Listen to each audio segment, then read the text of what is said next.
Hello दोस्तों, स्वागत है आप सभी लोगों का राजस्थान एकेडमी पर। मैं प्रवीण सिंह आप सभी लोगों के साथ में। जैसा कि आप सभी लोग जानते हैं, लगातार सेकंड ग्रेड के लिए जो मैथ्स के अंतर्गत पैराबोला टॉपिक है, यानी कि 2 डायमेंशनल ज्योमेट्री के अंतर्गत जो पैराबोला है, परवलय है, उसके बारे में हम बात कर रहे थे।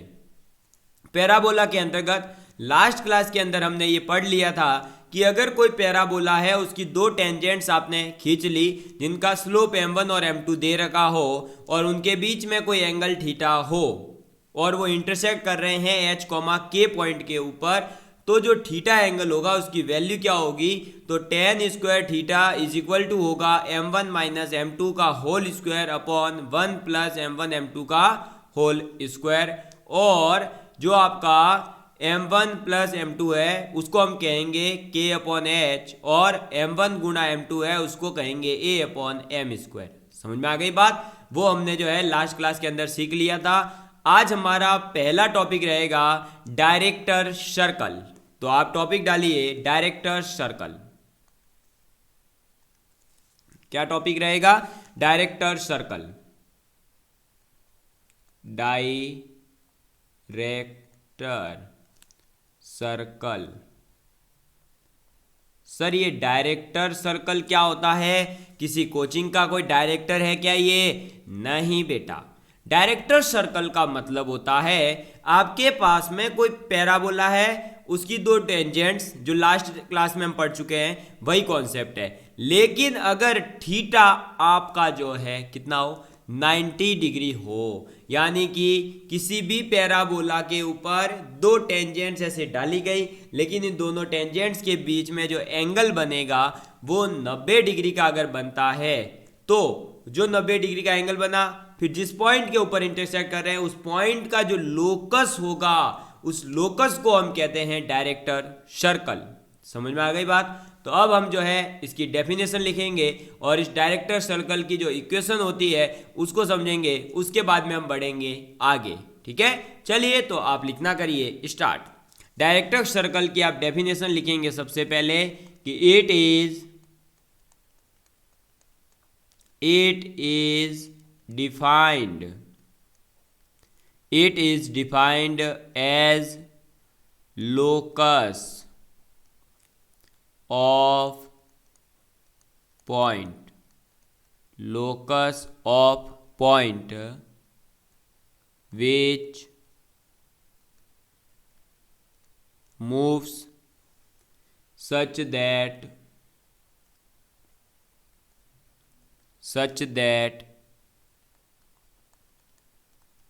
point of tangents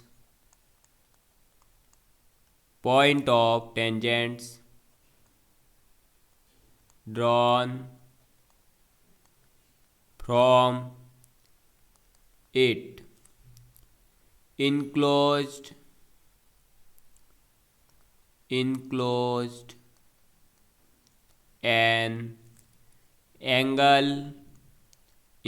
an angle of pi by 2 between them, यानी कि उनके बीच में एंगल कितना हो?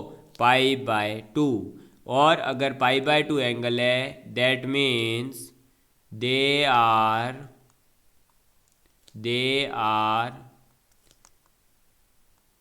म्यूचुअली, यानी कि एक दूसरे के रेस्पेक्ट में म्यूचुअली परपेंडिकुलर। समझ में आ गई बात? अगर दोनों के बीच में 90 डिग्री एंगल है, इसका मतलब क्या हुआ कि दोनों आपके जो टेंजेंट्स हैं वो म्यूचुअली क्या है? परपेंडिकुलर है। अब अगर हम इसका डायग्राम बनाएं तो डायग्राम कुछ इस प्रकार से बन जाएगा। ये हो गया पैराबोला, इसके ऊपर ये आ गई हमारी टेंजेंट। ठीक है, एक सेकेंड,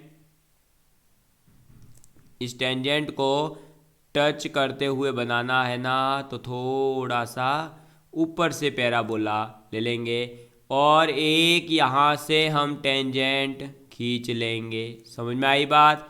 तो ये पैराबोला है, इसके ऊपर ये दो टेंजेंट्स हैं, इन दोनों टेंजेंट के बीच में एंगल हो जाएगा पाई बाय 2। ये पॉइंट इंटरसेक्शन वाला क्या हो जाएगा, एच कॉमा के।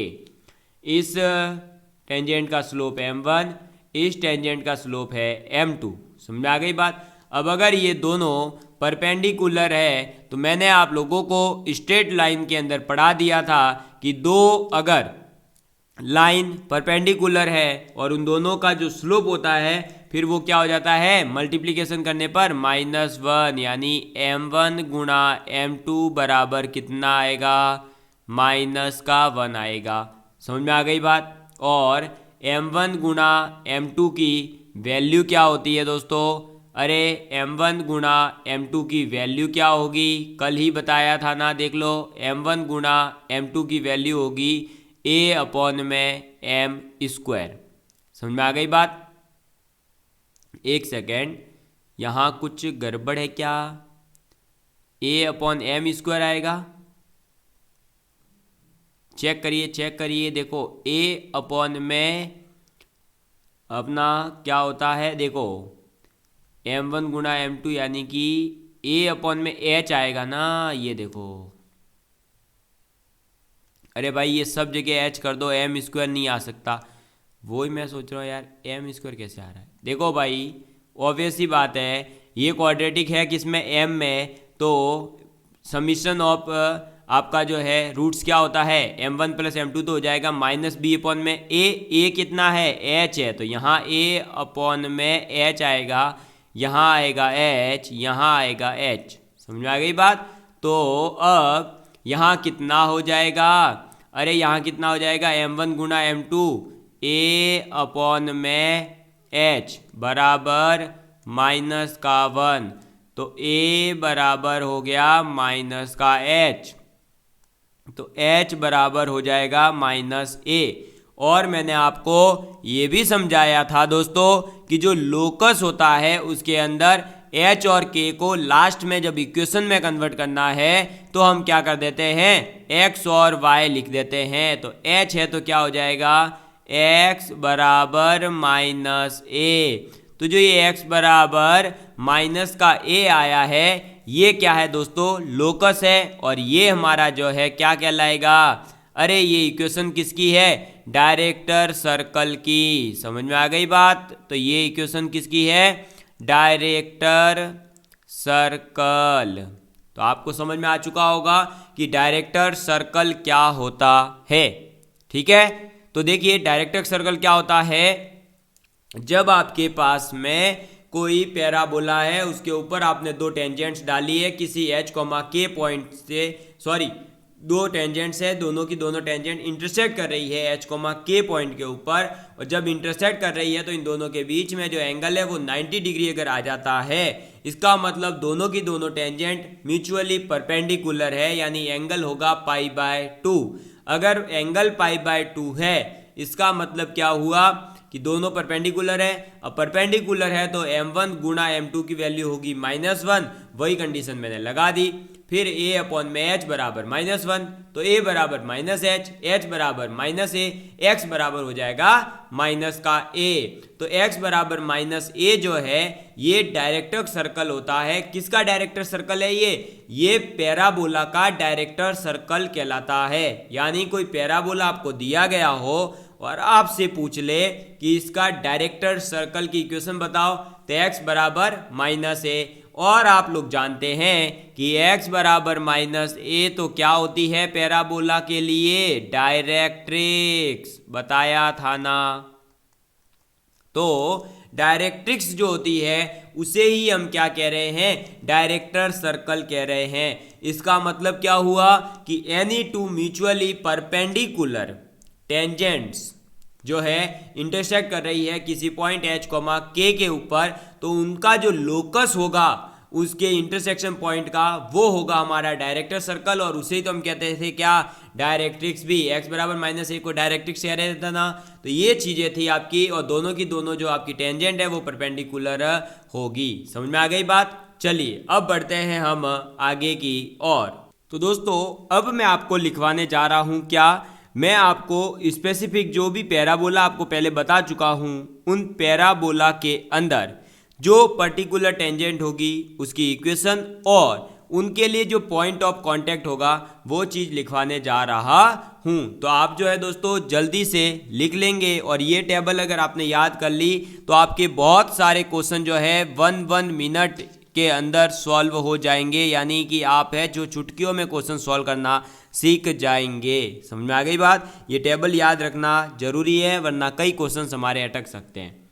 तो आप ऊपर हेडिंग डाल दीजिए, यहाँ लिखेंगे पैराबोला, ठीक है।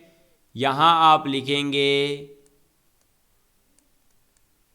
टेंजेंट और यहाँ लिखेंगे पॉइंट ऑफ कांटेक्ट, ठीक है।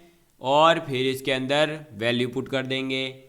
y, देखिए अब पहला जो है पैराबोला ले रहा हूं मैं, कौन सा, y square is equal to 4ax, ठीक है।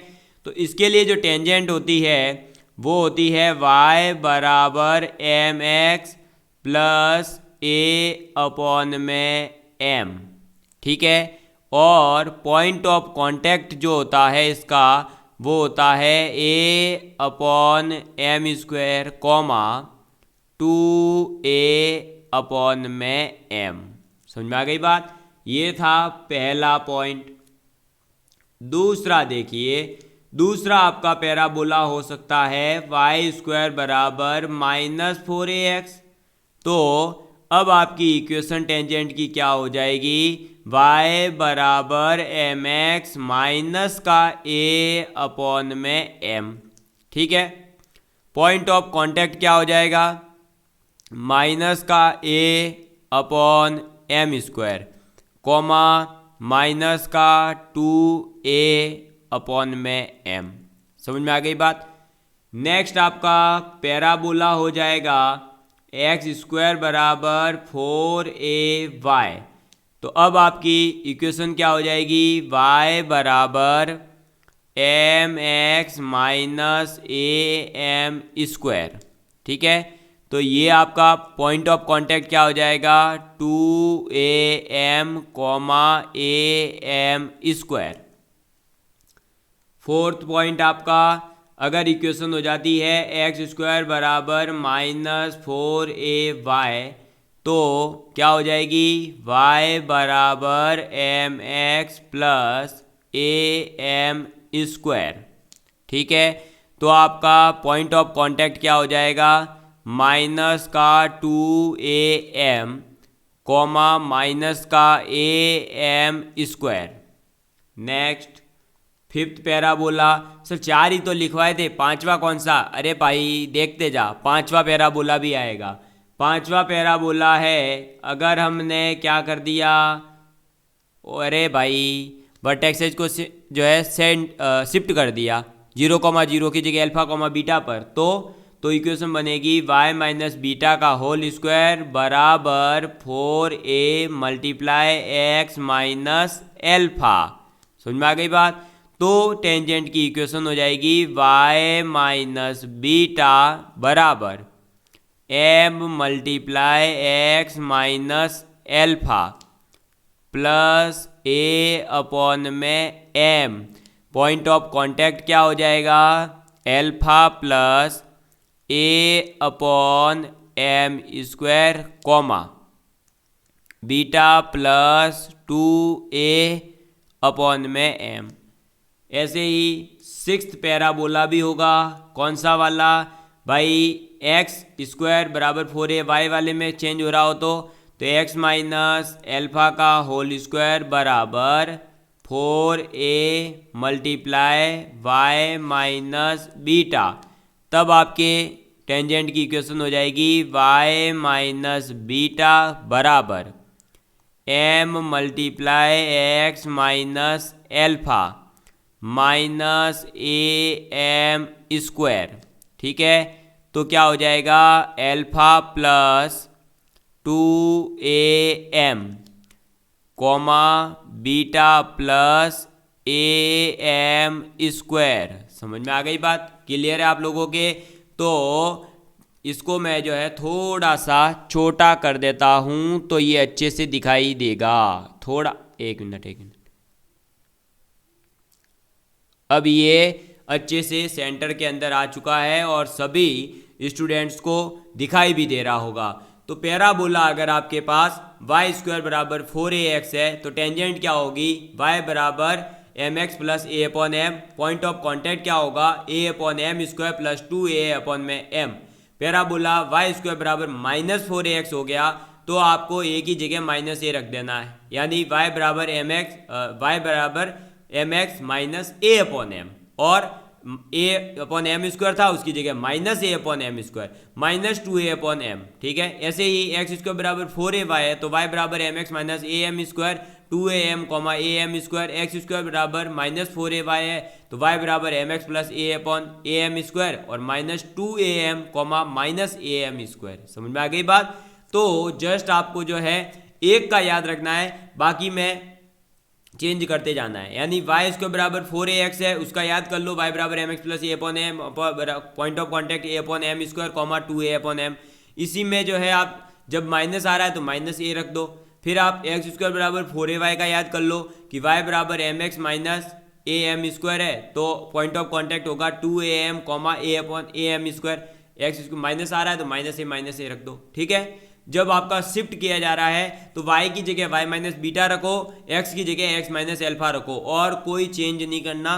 पॉइंट ऑफ कांटेक्ट में केवल एल्फा और बीटा को जो है और ऐड कर दिया जाता है और कुछ भी कोई किसी प्रकार का चेंजेस करने की जरूरत नहीं है। समझ में आ गई बात। तो हर पैराबोला की टेंजेंट क्या होगी वो भी मैंने बता दिया और पॉइंट ऑफ कांटेक्ट क्या होगा वो भी मैंने आप सभी लोगों के सामने रख दिया है। ठीक है, अब हम करेंगे एक क्वेश्चन ताकि आप लोगों के जो है ये जितना भी कॉन्सेप्ट आज तक बताया उसको और क्लियरिटी मिल जाए। चलिए दोस्तों अब लिखेंगे हम क्वेश्चन। तो दोस्तों क्वेश्चन है हमारा कि find the equation two the line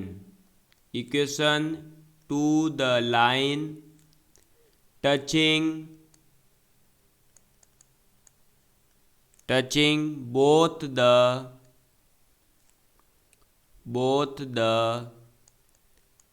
parabola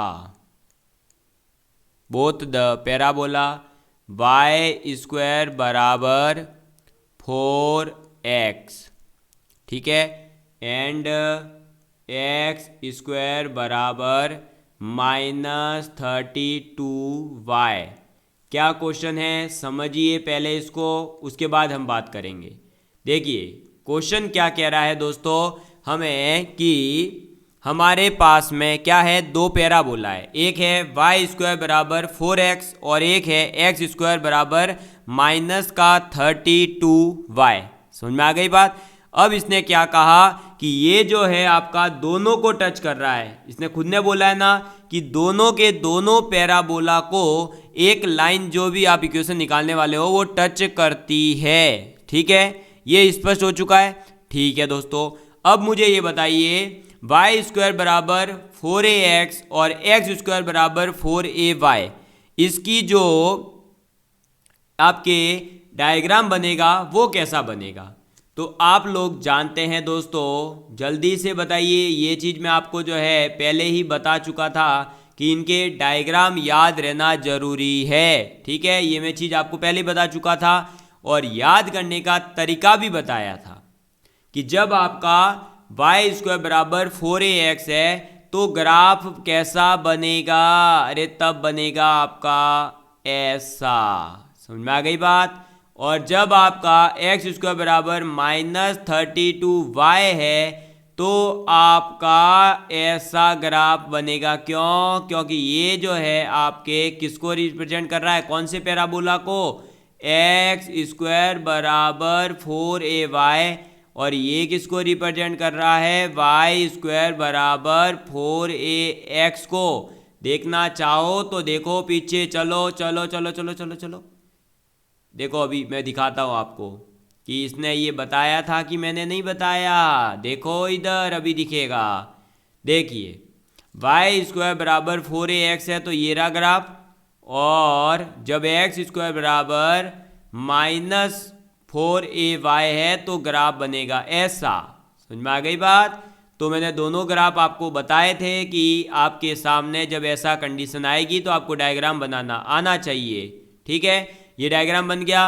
अब इसने बोला है कि जो टेंजेंट है आपकी, टेंजेंट ले लेते हैं हम, वो टेंजेंट या जो भी लाइन है वो इन दोनों को टच कर रही है। दोनों को टच करने का मतलब सीधा सीधा यही है कि वो दोनों के लिए एज ए टेंजेंट काम करेगी। समझ में आ गई बात।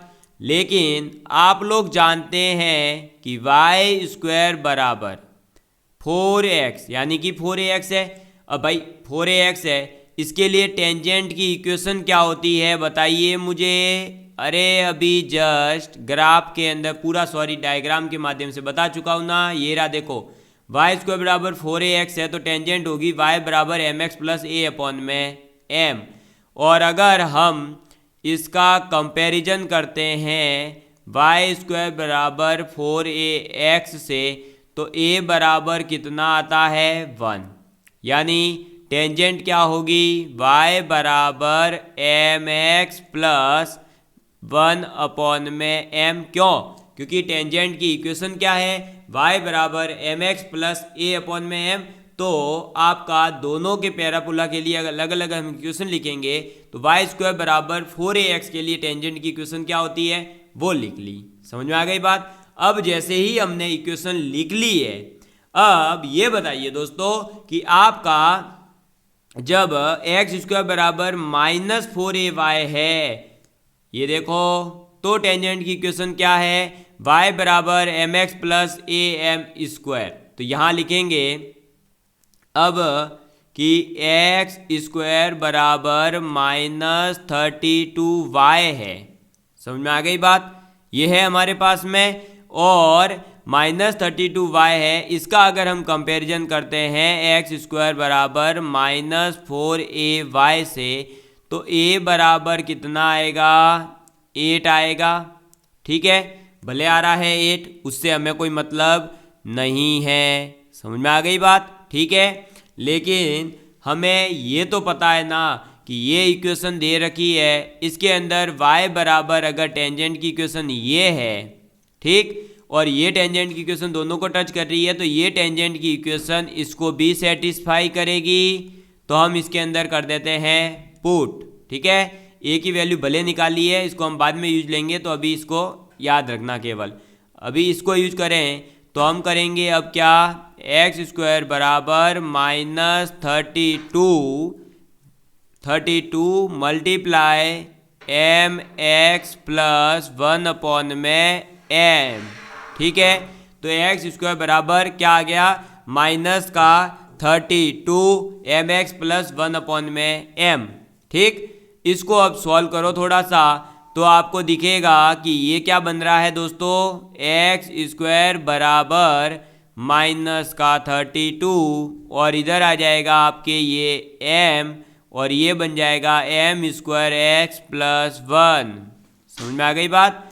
इस m का करो इधर मल्टीप्लाई, तो ये हो जाएगा एम एक्स स्क्वायर बराबर माइनस का 32 एम स्क्वायर एक्स। ठीक है, और इस -32 का भाई देखो ये m तो चला गया, अब इसका मल्टीप्लाई इससे हुआ, अब इसका इससे भी होगा, तो माइनस का 32 आएगा। जब हम इसे जो है देख रहा होगा हमें कि ये x के अंदर भी क्वाड्रेटिक बन गई और m के अंदर भी क्वाड्रेटिक बन गई है। ठीक है, तो हम इसको लिख देंगे m x square plus 32 m square x plus 32 बराबर 0। समझ में आ गई बात।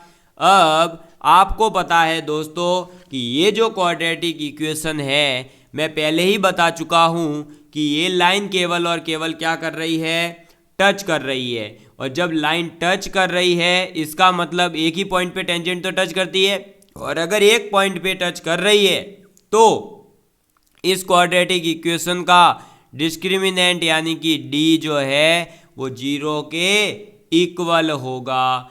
d अगर 0 के इक्वल है तो हम क्या करेंगे, अब मैं पहले गायब हो जाता हूँ क्योंकि यहाँ स्पेस कम है, तो यहाँ लिखेंगे अब हम, तो d हमारा क्या है दोस्तों, अरे डी क्या है, 0 है। समझ में आ गई बात। डी 0 है तो इसका डी 0 करो, इसका डी क्या होगा, b² यानी कि 32, ठीक है। m² यानी कि इसका स्क्वायर हो जाएगा, तो b² यानी कि भाई क्या होता है, यही होता है x का कोफिशिएंट, b² माइनस x को क्वाड्रेटिक में मानने, ठीक है। m के अंदर मत मान लेना, x के अंदर मान रहे हैं, तभी तो m की वैल्यू यहाँ से निकलेगी हमारे पास। तो 32 m² का होल स्क्वायर माइनस 4 a की वैल्यू m, c की वैल्यू 32 बराबर 0। इसको जब आप सॉल्व करेंगे तो ये क्या आएगा, 32 का स्क्वायर, और यहाँ से 32 आप ले लेते हैं अगर कॉमन, ठीक है। ये देखो ये क्या बनेगा, 32 का स्क्वायर m की पावर 4, ठीक, माइनस 4m मल्टीप्लाई 32 बराबर 0। हम 32m कॉमन ले लेते हैं तो बचेगा क्या इधर, अरे इधर क्या बचेगा दोस्तों, 32 एक तो गया तो एक बचा, 32 m³ माइनस 4, यही बचेगा बराबर 0। यहाँ से क्या आ गया, 32 तो गया 0 में, कोई मतलब नहीं, m यहाँ तो यहाँ से आएगा 0, या हम और इसको अगर थोड़ा सा सिंप्लीफाई करें तो हम यहाँ पर 4 भी कॉमन ले सकते थे, तो ये बन जाएगा 8m³ माइनस 1 बराबर 0। और 32 इंटू 4 करोगे वो पूरा का पूरा कॉमन चला जाएगा। यहाँ से हमारे पास क्या आ गया कि या तो m बराबर होगा 0 या m बराबर क्या हो जाएगा दोस्तों, हाफ। क्यों, अरे भाई ये आएगा m³ बराबर 1/8, m का क्यूब बराबर 1/8, तो m बराबर 1/2, m 0 तो हो नहीं सकता, ठीक है। तो m बराबर होगा कितना, हाफ। जैसे ही m बराबर हाफ आया, टेंजेंट की इक्वेशन के अंदर पुट कर देंगे हम, तो टेंजेंट की इक्वेशन के अंदर आप पुट करेंगे हाफ, तो टेंजेंट की इक्वेशन क्या आ जाएगी, y बराबर x/2 प्लस 1/2। ये है हमारे क्या, टेंजेंट की इक्वेशन जो कॉमन टेंजेंट होगी। समझ में आ गई बात, क्लियर है आप लोगों के लिए। तो ये जो है दोस्तों क्वेश्चन मैंने आपको करवा दिया। ये क्वेश्चन कई बार एग्जाम के अंदर आ चुका है, इस टाइप का आपको जो है दो अलग अलग क्या दे दिए जाते हैं। यहाँ तो दोनों सेम ज्योमेट्री थी, यानी पैराबोला पैराबोला था। कई बार ऐसा होगा एक पैराबोला होगा एक इलिप्स होगा, कई बार एक पैराबोला और एक सर्कल होगा, एक लाइन और एक पैराबोला होगा। तो वहाँ आप क्या करेंगे, यही कॉन्सेप्ट यूज करेंगे कि जिसकी भी आपको टेंजेंट याद आ रही है उस एक पैराबोला इलिप्स की टेंजेंट लिख लो, उसकी वैल्यू से आप जो है x या y को निकाल करके दूसरी वाली इक्वेशन में पुट करो, वहां से आप m की वैल्यू निकालो और उसको वापस टेंजेंट की इक्वेशन में पुट कर दो, आपका आंसर आ जाएगा। समझ में आ गई बात दोस्तों। अगर आप लोगों को ये वीडियो मजा आया है देखने में तो प्लीज लाइक एंड शेयर करिएगा, क्योंकि अब हमारे पैराबोला भी जो है जस्ट 1 या 2 क्लास के अंदर कंप्लीट होने वाला है। उसके बाद में हम आगे इलिप्स और जो भी हमारे हाइपरबोला वगैरह बाकी है उनको कंप्लीट करने वाले हैं। तो दोस्तों सिलेबस तो धीरे धीरे कंप्लीट होते जा रहा है, साथ ही साथ मैंने आप लोगों के लिए जो है पूरा एक स्ट्रेटजिक वीडियो भी लाया है, उसको भी ज़्यादा से ज़्यादा लोगों तक शेयर करिए और उसे देखिए। और अगर आप पर्टिकुलर किसी सब्जेक्ट की अगर स्ट्रेटजी चाहते हैं तो वो भी शेयर करिएगा, मैं आप लोगों के लिए ज़रूर बना करके लेकर आऊँगा। Love you all of you and thank you so much. आप सभी लोगों का प्यार जो बना हुआ है बस उसे बनाए रखिए। बाय बाय दोस्तों।